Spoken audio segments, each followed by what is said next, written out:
Overnight session में आप सभी लोगों का इस ओवरनाइट सेशन में बहुत बहुत स्वागत है। अ, आपको मेरी आवाज आ रही है क्या? प्लीज कोई कंफर्म करेगा मैसेज में।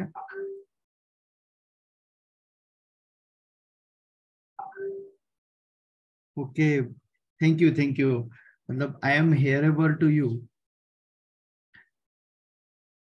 तो मैं आप सभी लोगों का एक बार पुनः फिर से स्वागत करना चाहता हूं और आप लोगों को बहुत बहुत अप्रिशिएट करना चाहता हूं कि इतने हेक्टिक शेड्यूल के बाद, इतने बैंक से थकने के बाद भी आप लोग इस क्लास के लिए बने रहते हैं। इसके लिए बहुत बहुत धन्यवाद। और यही हमारी जो मेहनत है एक दिन सफलता की ओर हम सभी को लेके जाएगी। तो आज का जो सेशन है वो मैं लेने जा रहा हूँ BCSBI। BCSBI banking code and standard board of India. इससे SBI में अभी जो रिसेंट के एग्जाम हुए हैं उससे 2 क्वेश्चंस आए हुए हैं, है ना। तो ये बहुत ही इम्पोर्टेंट है और हमारे बैंक में हम इसको देखते हैं, पर हमने कभी ध्यान नहीं दिया कि ये जो चीज है ये BCSBI से रिलेटेड हो सकती है या नहीं हो सकती है। तो इस कारवा को आगे बढ़ाते हुए इसके बारे में मैं एक बेसिक जानकारी आपको देना चाहता हूँ। आप लोग जैसे ही बैंक के अंदर जाते हैं, है ना, हम लोग सभी लोग बैंक के अंदर जाते हैं, तो जैसे ही अपन बिल्कुल फर्स्ट स्टेप ही अंदर रखते हैं तो वहां पर हमको बहुत सारे नोटिसेस दिखाई देते हैं कि नहीं? सभी के बैंक में, सभी के ब्रांचेस में नोटिस जरूर देखे होंगे। कैसे नोटिस? कि ये हमारे चार्जेस की लिस्ट लगी हुई है कि RTGS 2.5 लाख तक इतने रुपए, 5 लाख तक उसका इतना चार्जेस, ये चार्जेस वो चार्जेस। फिर उसके बाद एक देखा होगा कहीं चेक का लिखा होगा कि ये जो चेक है, चेक की अवधि 3 माह तक की हो सकती है, उसमें कोई भी अल्ट्रेशन। इस तरीके के तमाम सारे बोर्ड्स लगे हुए होते हैं हर ब्रांचेस में। तो ये जो बोर्ड्स होते हैं जहां पर जानकारी ग्राहक से संबंधित और ग्राहक के अधिकारों से संबंधित जो जानकारी होती है, जो टेट लिखे हुए होते हैं। टेट मतलब टर्न अराउंड टाइम, कि आपका चेक कितने दिन में क्लियर हो सकता है। अगर बैंक से पैसा कट जाता है, आप कभी ऑनलाइन ट्रांजेक्शन करते हैं, बैंक से आपका पैसा कट गया बट सामने वाली पार्टी को नहीं गया, कितने दिन में वो क्रेडिट होगा। इस तरीके के जितने भी ग्राहक के हित के अंदर जो इंफॉर्मेशन है, वही सारी इंफॉर्मेशन और नोटिस बोर्ड्स को बनाता है हमारा ये BCSBI। BCSBI के तहत ही ये सारे के सारे नोटिस बोर्ड्स हमको अपनी ब्रांचेस में दिखाई देते हैं। तो सबसे पहले उसका मोटिव क्या होता है ये हमने समझ लिया कि भाई BCSBI क्या है। अब आता है इसका फुल फॉर्म। तो बहुत अच्छे से इसको देख लीजिए, आपकी स्क्रीन पर नजर आ रहा है banking codes and standard board of India. Banking codes and standard board of India, इसका फुल फॉर्म तो आना ही आना है, किसी ना किसी एग्जाम में हमको टकरा ही जाता है। ठीक है। इससे एक दूसरा क्वेश्चन भी बनता है।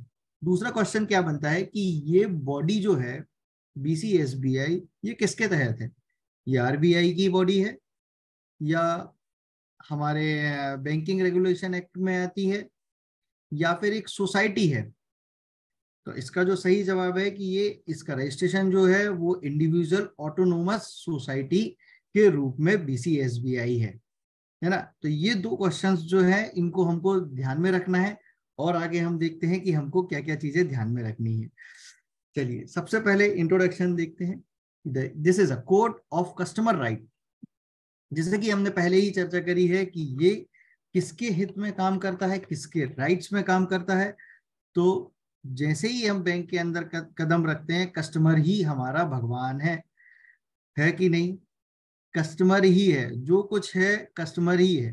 कस्टमर हमारे कार्य में बाधा उत्पन्न नहीं करता, बल्कि कस्टमर ही है जिसके कारण हमको कार्य मिल रहा है। भाई कस्टमर है ना, उसी के कारण हमको कार्य मिल रहा है। अगर कस्टमर है तो बैंक है, बैंक चल रहा है, बैंक चल रहा है तो हम लोग सभी लोग चल रहे हैं। मतलब this is a code of customer right, customer के हित में है। which sets minimum standards of banking practice we will follow as a member of BCSBI while dealing with the individual customer। It provide protection to the customer and explain how a member bank is required to deal with customer in day-to-day operation. सीधे सा बात है कि ये एक customer के हित में काम करते हैं और जो भी इसके मेंबर बैंक होते हैं उनको पूरी की पूरी ट्रांसपेरेंसी के साथ कस्टमर के हित में डे टू डे डीलिंग करनी है, उसके कोड्स के हिसाब से, है ना। जो भी उनके टेट दिए हुए हैं उन टेट और कोड्स के हिसाब से हमको हमारे डे टू डे कस्टमर से इंटरेक्शन करना है, हमारे इंडिविजुअल जो कस्टमर्स हैं उनसे डील करना है ना। फिर आरबीआई ने, अब सबसे पहले ये बात आती है कि भाई ये कोड बना है, अब कोड बना है तो उसकी कभी ना कभी कोई ना कोई जरूरत हुई होगी। जैसे अभी सबसे इंटरेस्टिंग टॉपिक जो चल रहा है वो चल रहा है 5 डे वर्किंग का। तो 5 डे वर्किंग दिमाग में ही कैसे आया कि भाई कहीं ना कहीं हमको जरूरत पड़ी कि नहीं 5 डे वर्किंग होना चाहिए, सारे डिपार्टमेंट है, बैंक अकेला नहीं है तो हमको जरूरत है। बहुत सारे लोग, मैं तो मानता हूँ 80% लोग अपने घर से बाहर रहते हैं, अगर 2 दिन की छुट्टी मिलती है तो कोशिश भी कर सकते हैं, सोच भी सकते हैं कि हाँ भाई हमको घर जाना है। इसीलिए कहीं ना कहीं इस वाले जो स्टैंडर्ड्स हैं या जो हमारे कोड्स हैं उनकी भी कहीं ना कहीं आवश्यकता पड़ी होगी। तो देखते हैं कहाँ कहाँ कैसे कैसे उसने अपनी जर्नी को तय किया। RBI constitute committee on procedure and performance audit of public service in November 2003 under the chairmanship of Shri S.S. Tarapur, formerly Deputy Governor, to address the issue relating to availability of adequate banking service to the common bank. RBI को ऐसा लगा, RBI ने एक अपनी committee गठित करी जो कि S.S. तारापुर, उसने उनकी चेयरमैनशिप के अंडर में एक कमेटी गठित करी जिसमें इन्होंने इस बारे में सोचा कि कहीं ना कहीं जो हम एडुकेट बैंकिंग सर्विस दे रहे हैं हमारे कॉमन पर्सन को, उसके अंदर कहीं ना कहीं ट्रांसपेरेंसी होनी चाहिए, है ना।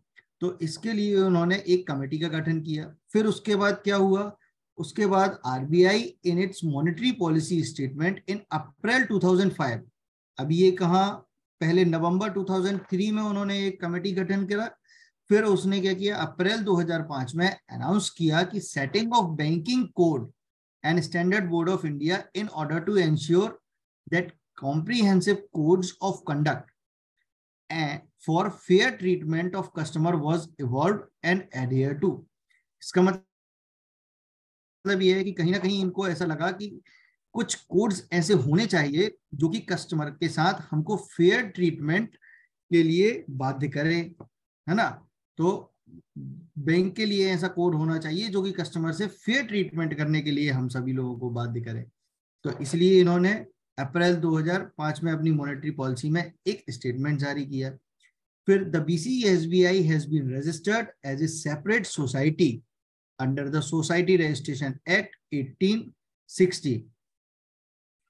फिर इसी के बाद जो हुआ, BCSBI का रजिस्ट्रेशन हुआ सोसाइटी एक्ट के अंतर्गत एज ए सेपरेट सोसाइटी के रूप में, है ना, सेपरेट सोसाइटी के रूप में। और कब हुए, और कमर्शियल बैंक RRBs और अर्बन बैंक इसके मेंबर्स बने। कौन कौन से bank, commercial bank, RRBs, urban banks इसके मेंबर्स बने। BCSBI function as a autonomous body, BCSBI हमेशा एक ऑटोनोमस बॉडी के रूप में काम करता है and monitor the assess of compliance with codes, और मॉनिटर करता है कि जो कोड्स हैं उनका कंप्लायंस के अंतर्गत सही तरीके से पालन हो रहा है। This code is a code of customer right, ये जो कोड है ये कस्टमर के राइट्स का कोड है, which sets minimum standards of banking practice we will follow as a member of BCSBI while dealing with the individual customer. It provides protection to the customer and explain how a member bank is required to deal with the customer in its day-to-day operation. ये कुछ codes अपने निर्धारित करता है कि इसके तहत ही हमको कस्टमर के साथ प्रैक्टिस करनी है और बाध्य होकर उसमें प्रैक्टिस करनी है, और ये कस्टमर के राइट्स को प्रोटेक्ट भी करता है और हमको एक्सप्लेन करता है कि किस तरीके से हमको डे टू डे ऑपरेशन में हमें किस तरीके से कस्टमर से डील करना है। अब देखते हैं कि इसका ऑब्जेक्टिव क्या है, उद्देश्य क्या है। The code has been developed to promote fair banking practice. एक फेयर बैंकिंग प्रैक्टिस को प्रमोट करने के लिए इन कोड्स को इजाद किया है, यही उनका उद्देश्य है। Increase transparency. अब बहुत सारे कस्टमर होते हैं जो बार बार पूछते हैं, बाकी जैसे नेफ्ट है तो नेफ्ट का एक बोर्ड लगा हुआ होता है, लगभग लगभग हर ब्रांच में लगा हुआ होता है कि इस पर आप चार्जेस लिखे हुए होते हैं कितने से कितने तक, कितने से कितने तक। तो क्या कर रहा है वो, ट्रांसपेरेंसी को ही इंक्रीज कर रहा है। हर कस्टमर जो भी बैंक के अंदर, उसको पता है नेफ्ट में इतना चार्जेस है, मतलब क्या इंक्रीज हो रही, ट्रांसपेरेंसी। ऐसे तमाम सारी चीजें हैं जिसमें बोर्ड्स लगे हुए होते हैं और उसमें हमारी ट्रांसपेरेंसी झलकती है। Achieve higher operating standards, promote a fair and cordial relationship. ये प्रमोट्स करता है फेयर एंड कॉर्डियल रिलेशनशिप को। Foster confidence in banking system, banking system में कॉन्फिडेंस डेवलप करता है। जो हमको मालूम है वही आपको मालूम है, वही कस्टमर को मालूम है। तो एक कॉन्फिडेंस है कि हम मतलब सही तरीके से काम कर रहे हैं, कस्टमर को भी पता है कि जो बैंक में काम हो रहा है वो फेयर हो रहा है। Promote safe and fair customer dealing, वही बात कि safe and fair customer dealing, customer को आपके ऊपर विश्वास है। इंक्रीज अवेयरनेस ऑफ कस्टमर्स, और यही जो है ये अवेयरनेस बढ़ाता है कस्टमर्स की बैंकिंग के क्षेत्र में।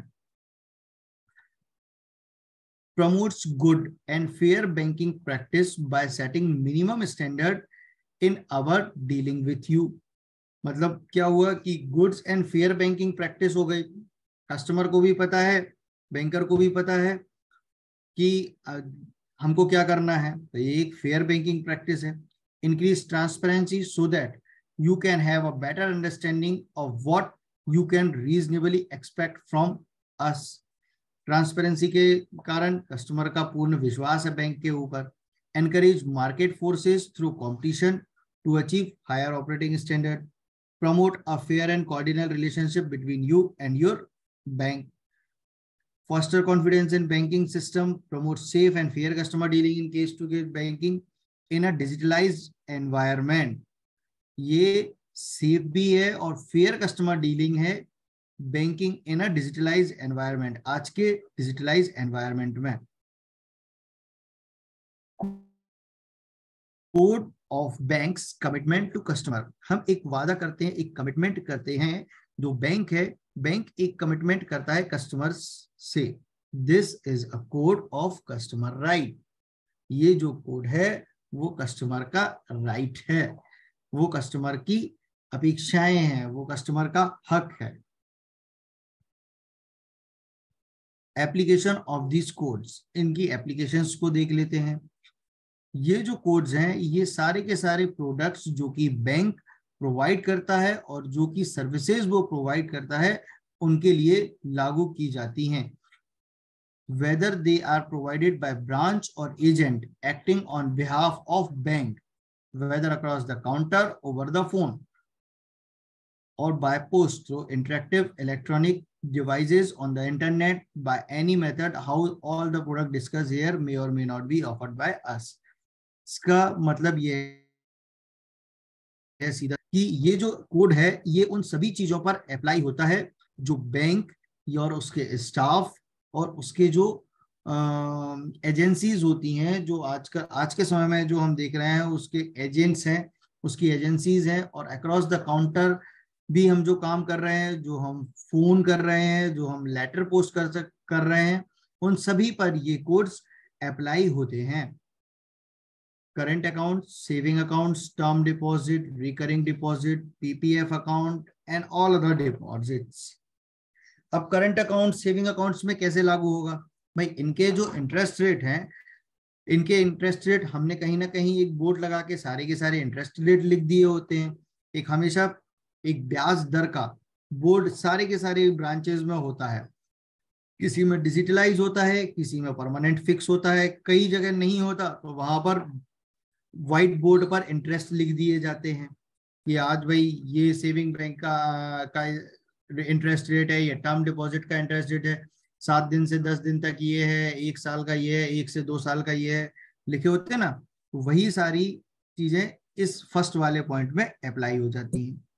नेक्स्ट देखते हैं payment services such age pension payment, pension payment order, remittance by way of demand draft, wire transfer, electronic transactions, RTGS, NEFT, IMPS, UPI, है ना। इनमें कैसे अप्लाई होता है, जैसे डीडी का आपने कमीशन लिख के रख दिया कि इतने रुपए से इतने रुपए तक का कमीशन है, तो उसका एक चार्ट बन जाता है।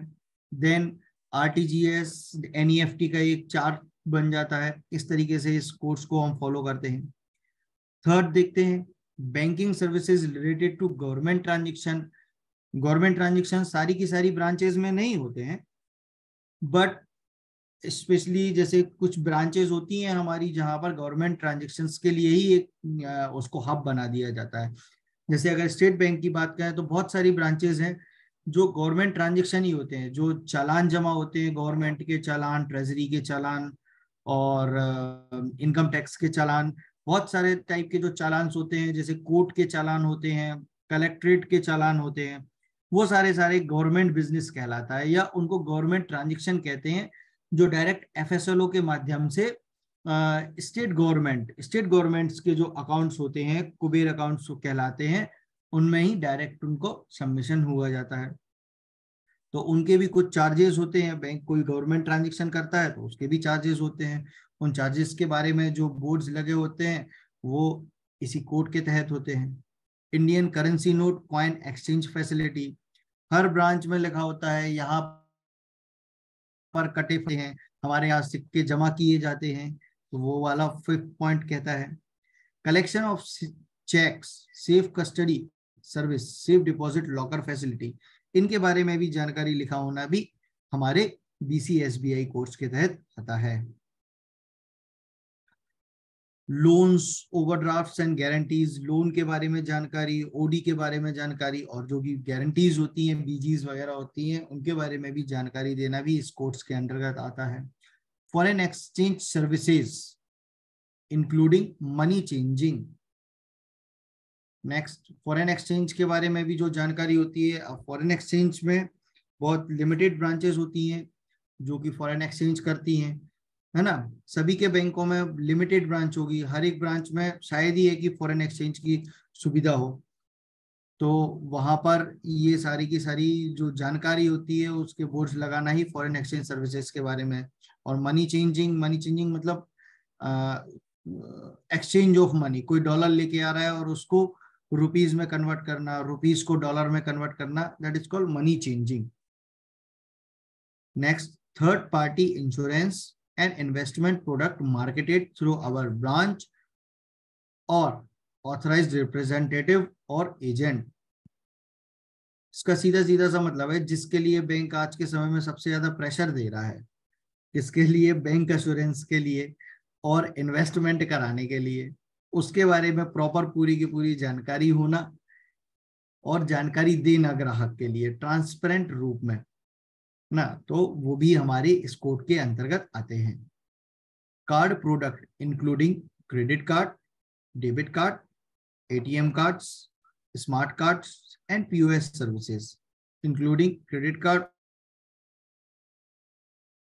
ऑफर कंपनीज और प्रमोटेड बाय अस। जैसे कि डेबिट कार्ड के बारे में जानकारी लिखी हुई होती है, एटीएम कार्ड के बारे में जानकारी लिखी हुई होती है। हमने पढ़ा हुआ भी है कि रुपे कार्ड में इंश्योरेंस होता है ना। तो रुपे कार्ड में इंश्योरेंस होता है, तो उस इंश्योरेंस को क्लेम करने की क्या क्या कंडीशंस होती हैं, वो सारी की सारी लिखी होना भी बीसीएसबीआई कोड के अंतर्गत आता है। इसी तरीके से क्रेडिट कार्ड्स हैं जो बहुत सारे इंश्योरेंस ऑफर करते हैं, डेबिट कार्ड्स हैं जो भी बहुत सारे इंश्योरेंस ऑफर करते हैं और बहुत सारी फैसिलिटी ऑफर करते हैं, उन्हीं के बारे में टर्म्स एंड कंडीशन लिखी होना इस कोड के अंतर्गत आता है। Digital product such as e wallet, mobile banking, internet banking, UPI, भीम, आधार पे, इन सभी के बारे में जो जानकारी के बोर्ड्स हम देखते हैं वो सभी इस बीसीएसबीआई के अंतर्गत आते हैं। अच्छा, ये जो ई वैलेट है, ये ई वैलेट कुछ बैंक्स में अवेलेबल होता है, कुछ बैंक्स में अवेलेबल नहीं होता है, बट बैंक की कई एप्लीकेशंस ऐसी होती हैं जिनमें, एप्लीकेशंस में तो लगभग सभी सभी में होता होगा, अब ये कंफर्म नहीं है कि सभी में होता है कि नहीं, बट मोस्टली होता है। तो ये जो जानकारी होती है उसके बारे में फुल इंफॉर्मेशन देना ही BCSBI के तहत आता है। एक्सक्यूज मी, हमारा नीचे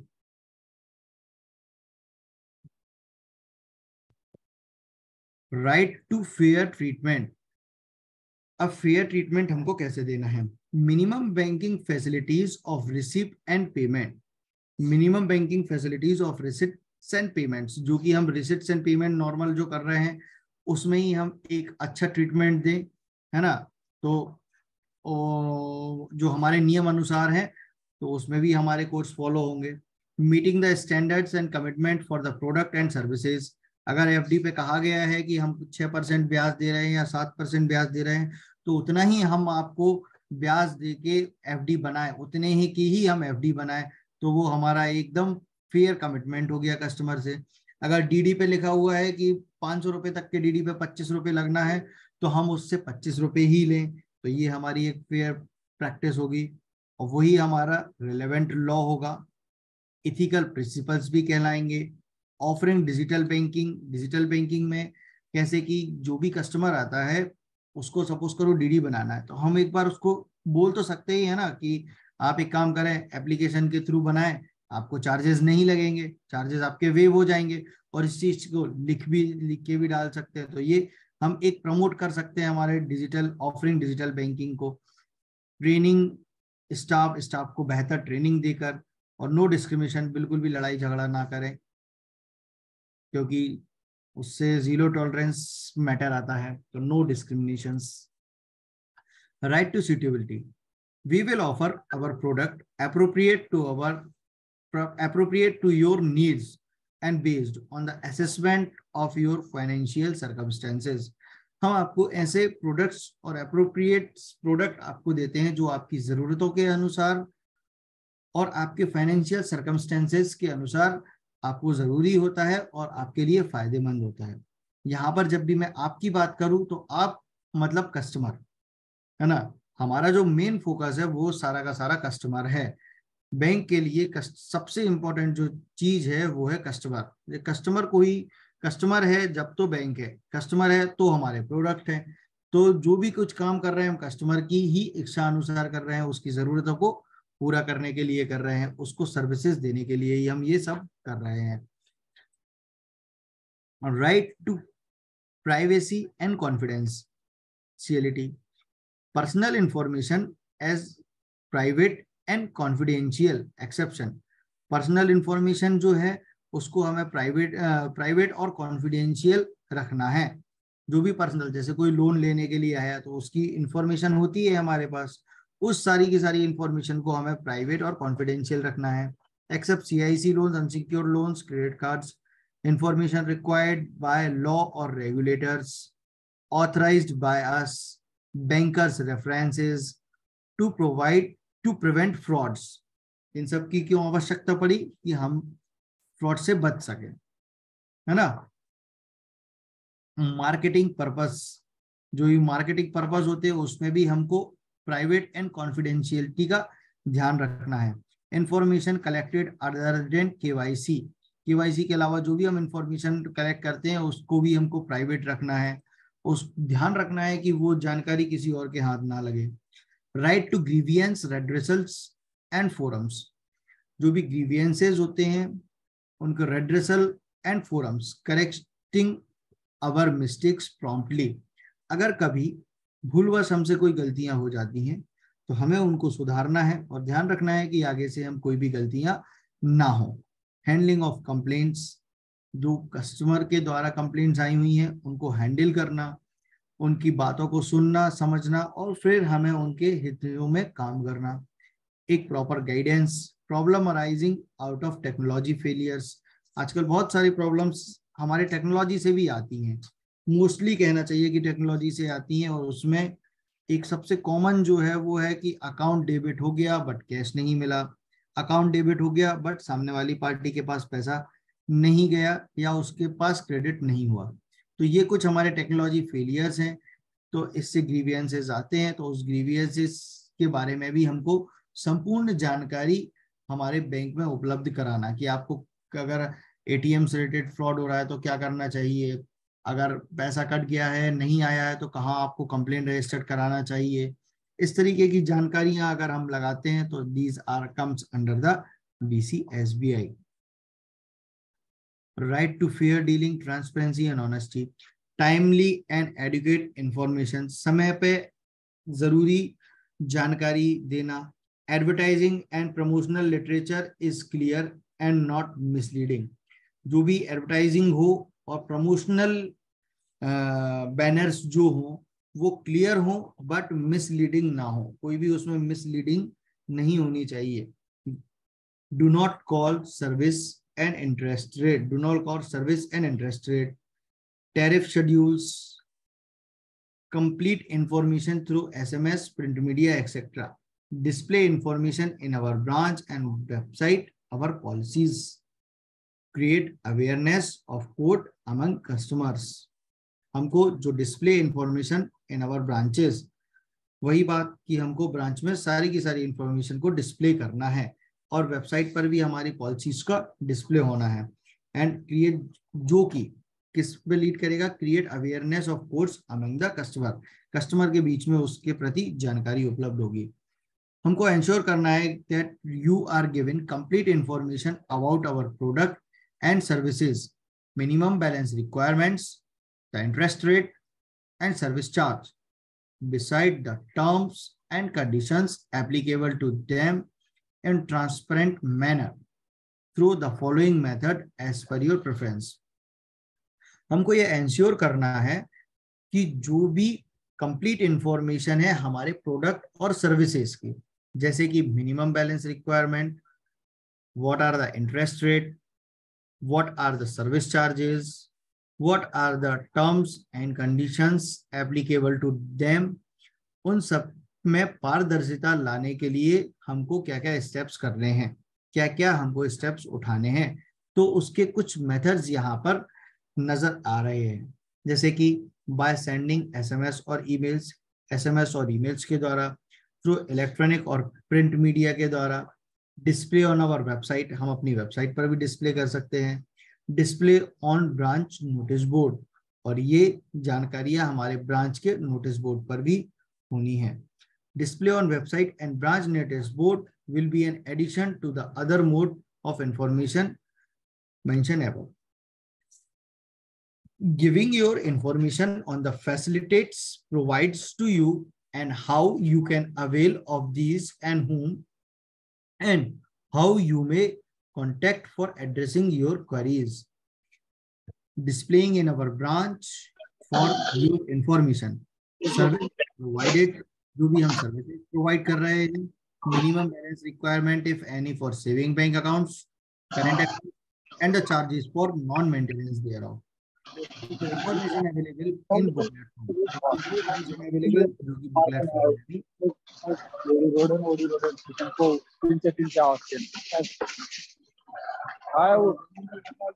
हैदराबाद में वो काम करती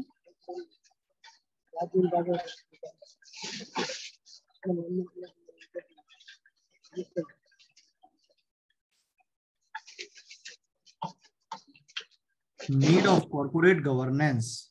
अब हम देखते हैं कि हमको कॉर्पोरेट गवर्नेंस की क्या आवश्यकता पड़ती है। Right and equitable treatment of share holder. Corporates में अगर हम देखें तो हमारे जो शेयर होल्डर्स हैं उनके साथ राइट और इक्विटेबल ट्रीटमेंट्स की आवश्यकता पड़ती है। उस आवश्यकता को पूर्ण करने के लिए, उनको संपूर्ण जानकारी देने के लिए हम इन कोड्स का इस्तेमाल करते हैं।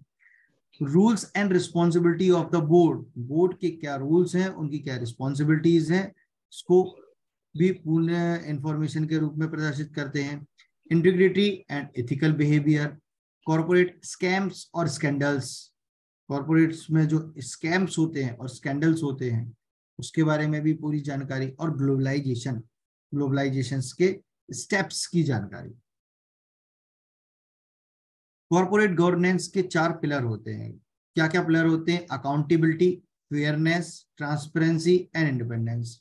अकाउंटेबिलिटी आपका जो पैसा होता है, जो पब्लिक का पैसा होता है, वो कहीं ना कहीं कॉर्पोरेट गवर्नेंस में लगा हुआ होता है। तो वहां पर उनकी एक नैतिक जिम्मेदारी और अकाउंटेबिलिटी बनती है उसको सेफ रखने की। फेयरनेस है कि उसमें कोई भी बेईमानी ना हो, स्कैम्स ना हो, स्कैंडल्स ना हो, है ना। वो हो जाते हैं, ये एक अलग मैटर है, वो तो गलतियां हो जाती हैं, कभी किसी के द्वारा, कभी परिस्थितियों द्वारा, कभी बेईमानी के द्वारा। तो उस होना नहीं चाहिए, इसीलिए फेयरनेस है। ट्रांसपेरेंसी होनी चाहिए, पारदर्शिता होनी चाहिए, सभी को मालूम होना चाहिए कि आपका पैसा कहाँ इस्तेमाल हो रहा है, उसके साथ क्या हो रहा है, आपके रूल्स क्या हैं, टर्म्स क्या हैं, कंडीशंस क्या हैं। और इंडिपेंडेंसी मतलब स्वतंत्रता, कस्टमर के लिए स्वतंत्रता भी एक बहुत बड़ा पहलू है। The micro small and medium enterprises development act 2006, an act to provide for facilitating the promotion and development and enhancing the competitiveness of micro, small and medium enterprises for matter connected therewith or incidental thereto। ये देखते हैं कि classification of MSEs. तो earlier revise definition of MSMEs. Earlier, अगर आप लोग mobile से इसको देख रहे हैं तो इसको जूम करके भी देख सकते हैं। जैसे ही आप इसको जूम करेंगे ना स्क्रीन पर, तो ये जूम भी हो जाएगा। तो अर्लियर में एमएसएमई का क्लासिफिकेशन देख लीजिए कि मैन्युफैक्चरिंग और सर्विस सेक्टर में क्या था। तो माइक्रो, लेस देन 25, स्मॉल और मीडियम। अब हमको जो रिवाइज्ड एमएसएमई क्लासिफिकेशन है उसकी जानकारी होनी चाहिए। तो composite criteria, investment and annual turnover. यहाँ पर आप देखिए मैन्युफैक्चरिंग एंड सर्विस का दिया हुआ है, investment less than 1 crore and turnover up to 5 crore, है ना। टर्नओवर अप टू 5 करोड़, ठीक है। फिर यहाँ स्मॉल का दिया हुआ है, investment 10 crore and turnover 50 crore तक, up to 50 crore. And medium कहाँ से होगा, investment 50 crore and turnover up to 250 crore. तो ये हमारी रिवाइज्ड गाइडलाइन है। इस तरीके के आप एमएसएमई के जब कोई एसएमई ब्रांचेस जो होती हैं, एसएमई ब्रांचेस अगर सभी के, वैसे तो सभी के में है, जैसे अगर स्टेट बैंक की बात करें तो एसएमई की स्पेशली एसएमई के लिए ही ब्रांचेस ओपन की गई हैं। फिर एसएमई कई 2-3 एसएमई को इकट्ठा करके एक रासमिक करके ब्रांचेस होती हैं।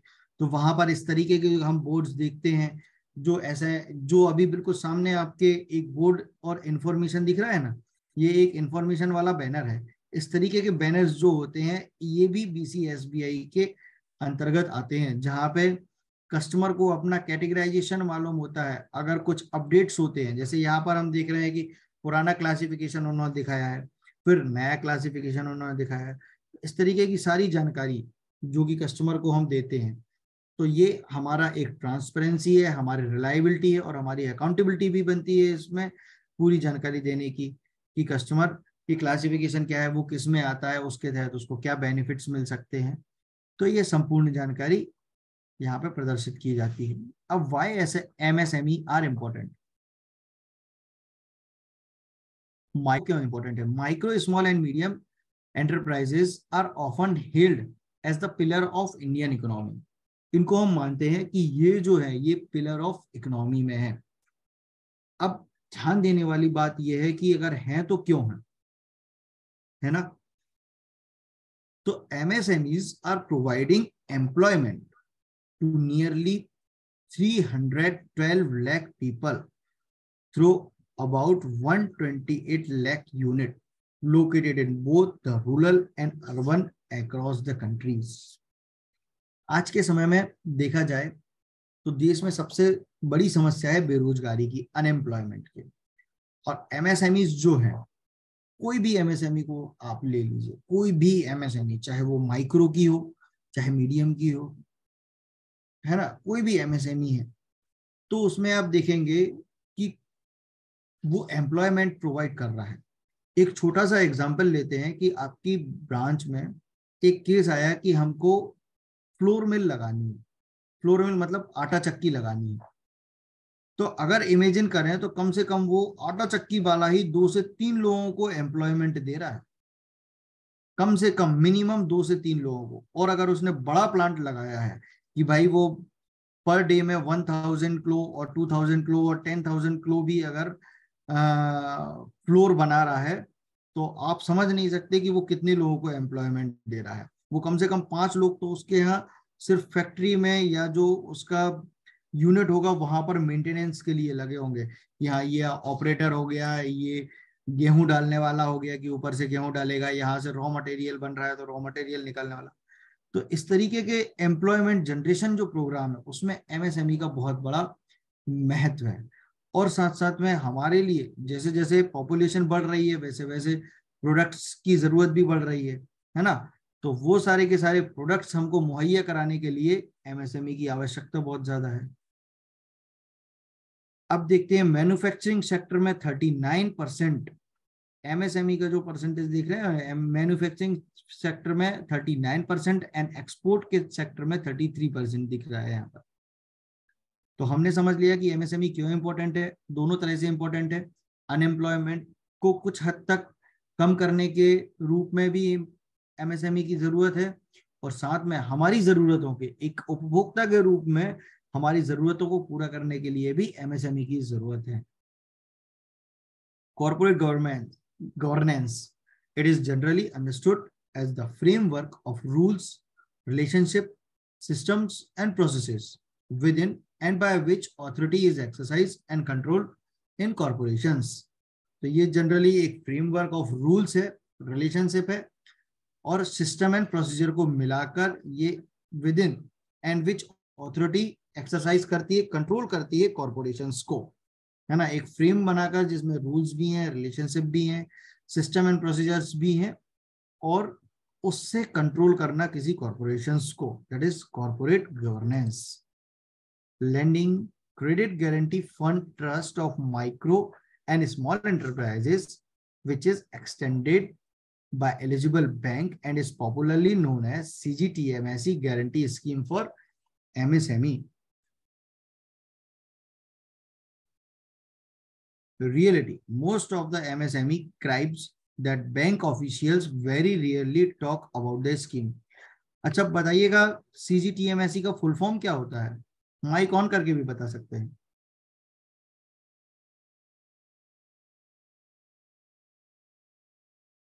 किसी को भी नहीं पता? Credit guarantee fund trust for micro and small enterprises. या बहुत शानदार। बस एक ही लोग को पता है क्या? Credit guarantee fund for micro small enterprises. अच्छा, सबकी नींद खुलती जा रही है धीरे धीरे। वैसे भी 11 बज रहे हैं, नींद तो सभी को आ रही होगी। चलिए तो अब देखते हैं, बस छोटा सा ही है, मैं तो आपसे मिलने के लिए आया था, आज पढ़ाने का मूड तो नहीं था। Codes of bank commitment to micro and small enterprises. It provides protection to you and explain how banks are expected to deal with our day-to-day operation and in times of financial operation. अब इनके objective code क्या है कि हमको एक positive thrust देना है, promote good and fair banking practice देना है कस्टमर्स के लिए भी और एमएसएमई के लिए भी, हमको ट्रांसपेरेंसी इंक्रीज करना है, understanding of business through effective communication को बेहतर बनाना है जिससे कि हम आपकी बात समझ सके, हम ग्राहक की बात समझ सके, ग्राहक हमारी बात समझ सके। एनकरेज करना है मार्केट फोर्सेस को क्योंकि competition day to day life में बढ़ता जा रहा है। To ensure timely and quick responses to your banking needs. आप इस मार्केट फोर्स को आप समझ सकते हैं, अभी सभी आज मार्च चल रहा है ना, तो मार्च में अगर आप देख रहे होंगे तो कार लोन और हाउसिंग लोन पे कितना जोर दे रहे होंगे, क्रॉस सेलिंग पे हमारे मैनेजमेंट बहुत ज्यादा ध्यान दिए हुए हैं, सबको प्रेशर है कि क्रॉस सेलिंग करना है और हाउसिंग लोन बढ़ाना है, रिकवरी चाहिए पूरा का पूरा, और कार लोन्स भी हमको इंक्रीज करना है। छोटे छोटे एफर्ट्स ही एक अच्छा फिगर बना देते हैं। Timely and quick responses to your banking needs and foster confidence in banking system. वाह क्या बात है, क्लास भी कंप्लीट हो गई। आप लोगों की इच्छा थी कि ये क्लास जल्दी कंप्लीट हो जाए, तो क्लास भी कंप्लीट हो गई। उड़ान तो भरना है चाहे कई बार गिरना पड़े, उड़ान तो भरना है, चाहे कई बार गिरना पड़े। सपनों को पूरा करना है, चाहे खुद से भी लड़ना पड़े, चाहे खुद से भी लड़ना पड़े। जैसे कि अभी आप लोग अपनी नींद से लड़ रहे हैं, वैसे ही खुद से आगे भी हमें निरंतर लड़ना है, अपने आप से भी। तो आप सभी लोगों का, मेरे सभी साथियों का बहुत बहुत धन्यवाद, बहुत बहुत धन्यवाद कि आप लोगों ने मेरा साथ दिया। और आज की इस रात को कोड्स के, जो हमारे बीसीए एसबीआई के कोड्स हैं, जैसे बैंक सजी होती है, वैसे आज की रात भी इस कोड से सज गई है। तो आप लोगों का छोटा भाई हूँ, अगर कोई गलती हुई हो तो माफ करना। और अब मैं सर से आग्रह करता हूँ कि सर एक बार क्लास में आए और हम लोगों का हौसला अफजाई करें। सर हैं अवेलेबल? हाँ, राम राम लोकेश जी। आप लोग भी अपनी कोई बात कहना चाहते हैं तो माइक ऑन करके कह सकते हैं, बिल्कुल कह सकते हैं। अब तो ओपन सेशन है।